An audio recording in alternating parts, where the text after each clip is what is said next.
अस्सलाम वालेकुम। मैं हूँ साइमा शादाब। खाने काबा की तारीख़ व तामीर। मैं आपके लिए लाई हूँ मक्का और मदीने की ज़ियारात और मालूमात के हवाले से कुछ मालूमात जो यकीनन इस सफ़र में आपको बहुत मददगार साबित होंगी। खाने काबा एक ऐसा मुक़द्दस मुकाम है जिसकी ज़ियारत करने के लिए हर मुसलमान का दिल तड़पता है और जिसका तवाफ़ करने के लिए हर मुसलमान का दिल तरसता है। खाने काबा की तामीर सबसे पहले फरिश्तों ने की। ये घर सबसे पहले बैतुल मामूर के नाम से मुतारिफ हुआ। बैतुल मामूर फरिश्तों का काबा है और ये सातवें आसमान में अर्श के सामने काबा शरीफ के बिल्कुल ऊपर है। अल्लाह पाक ने फरिश्तों को हुक्म दिया कि ज़मीन पर भी इस बैतुल मामूर जैसा मेरा घर बनाओ, कि जैसे फरिश्ते बैतुल मामूर का तवाफ़ करते हैं उसी तरह ज़मीन पर मेरे बंदे उस घर का तवाफ़ करें और मेरी इबादत करें। खाने काबा की इंसानी हाथों के एतबार से पहली तामीर और फरिश्तों की तामीर के एतबार से दूसरी तामीर उस वक्त हुई जब अल्लाह ताला ने हज़रत आदम अलैहिस्सलाम को तख्लीक किया। खाने काबा की तीसरी तामीर आदम के बाद आहिस्ता आहिस्ता खाने काबा की दीवारें कमज़ोर होने लगी। फिर हज़रत आदम अलैहिस्सलाम के बेटे हज़रत शीस अलैहिस्सलाम ने मिट्टी और पत्थर से खाने काबा को तीसरी मरतबा तामीर किया, जबकि कुछ मुफस्सिरीन का कहना है कि हज़रत शीस अलैहिस्सलाम ने खाने काबा की सिर्फ मरम्मत का काम किया, उसकी तामीर नहीं की। बेशक अल्लाह बेहतरीन जानने वाला है। फिर खाने काबा की चौथी तामीर उस वक्त हुई जब अल्लाह ताला ने हज़रत नूह अलैहिस्सलाम की कौम पर तूफ़ान का अज़ाब नाजिल किया। तूफ़ान नूह में खाने काबा की इमारत गायब हो गई और बाज़ रिवायात के मुताबिक खाने काबा को ऊपर उठा लिया गया और इस जगह सिर्फ एक सुर्ख सा टीला रह गया।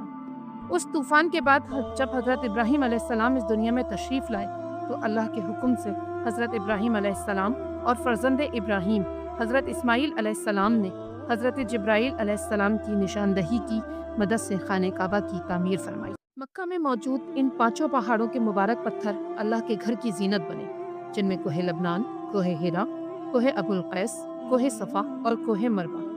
फरिश्तों के सरदार हज़रत जिब्राईल अमीन पत्थरों की निशानदही करते और हज़रत इब्राहीम अलैहिस्सलाम काबतुल्लाह की तामीर फरमाते। और फिर खाने काबा की पाँचवीं और छठी तामीर। खाने काबा को पाँचवीं बार कौम अमालका और छठी बार कबीला जुरहम ने तामीर किया। खाने काबा की सातवीं तामीर हमारे प्यारे नबी मोहम्मद मुस्तफ़ा सल्लल्लाहु अलैहि वसल्लम के पाक नसब में से एक बुजुर्ग जिनका नाम हज़रत क़सा बिन क़लाब था, उन्होंने खाने काबा को एक पुख्ता और मजबूत इमारत में तामीर किया।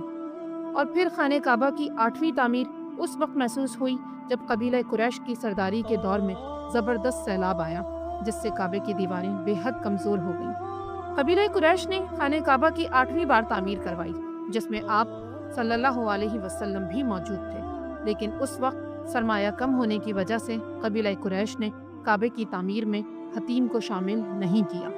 इस तरह सिलसिला ब सिलसिला खाने काबा की नवी तामीर उस वक्त हुई जब यजीदी फौज की संगेबारी की वजह से काबतुल्लाह की दीवारें शिकस्ता हो गईं।